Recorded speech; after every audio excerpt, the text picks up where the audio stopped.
I hate to interrupt all this excellent networking that's going on, but I think we're prepared to restart. And the intent of this section is for everyone to hear the comments from the individual breakout sessions. And we'd like to start with group one.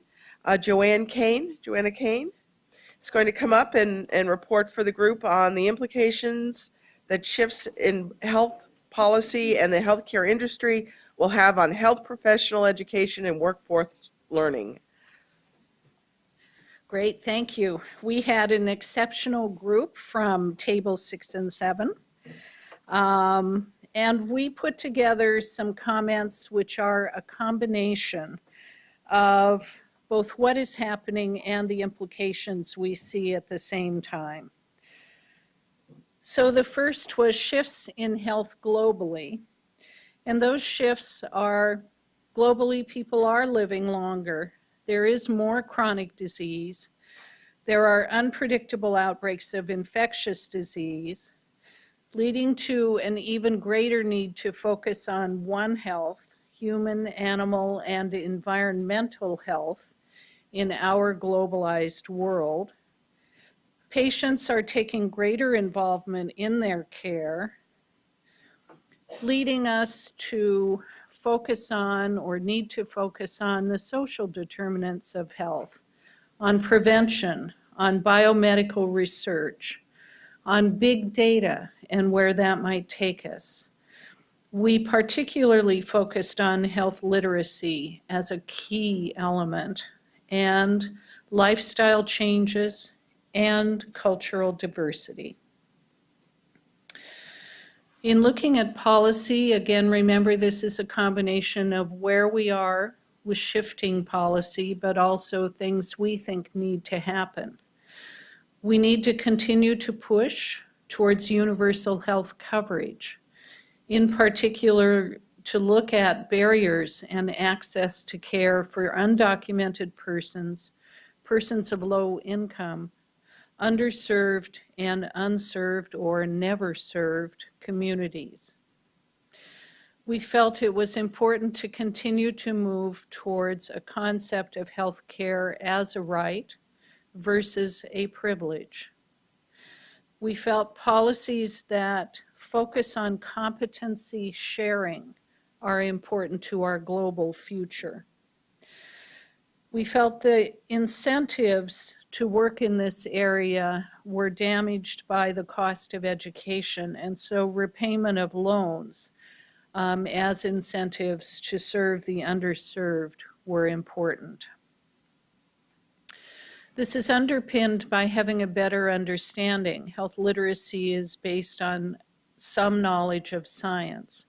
So science education that starts even preschool for children in community colleges and for the public, including boards and other leaders that always need an expanded view of science.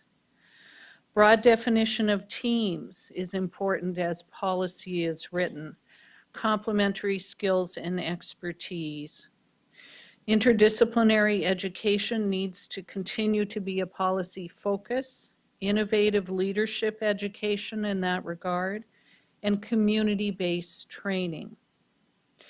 We felt health literate communication was important, 360 degrees all around us at all times. And we continue to need to explore the role of media in really translating health material, increasing health literacy, and finally identifying wasted money in health care.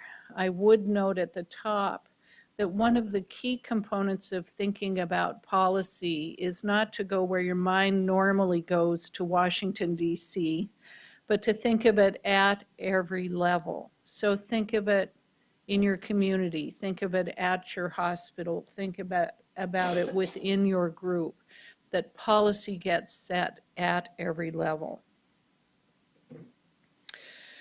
We felt that policy should focus on investing in prevention, on leveraging technology to deliver care where it's needed, on strategies and plans to effectively translate and disseminate to multiple levels, and on reimbursement policies that prioritize prevention and community-oriented health delivery rather than, say, very highly subspecialized areas. We looked at shifts in healthcare industry globally, and again, this is a combination of where we are and what we might be focusing on. We would like the healthcare industry to move towards teams and collaboration. We would like to deal with fiscal constraints by looking at redistribution. How do we balance hospital community-based care, for example, and reducing waste as a source of funding some of these initiatives. We want to be sure the health workforce is trained in how the healthcare system works, not only to have that knowledge, but to be able to advocate for patients and to engage in dialogue that can change how the industry works. We need to see insurance companies as key players and engage with them. And we want to particularly focus on technologies that can save time, money, and reach underserved rural areas. We look for public-private partnerships, leveraging healthcare industries for health education. Where is this money going to come from? They have a vested interest. What can be done? Again, health literacy, including how do you navigate our healthcare systems and understanding complex insurance policies. Reimbursement, again, for treating disease versus prevention and healthy lifestyle with a focus on reimbursement for prevention and healthy lifestyle, and investing in community-based promotion of health and healthy lifestyles as a primary focus of the healthcare industry, a different focus than we presently have. And that's my summary for our group. Do we have comments from the group? Okay.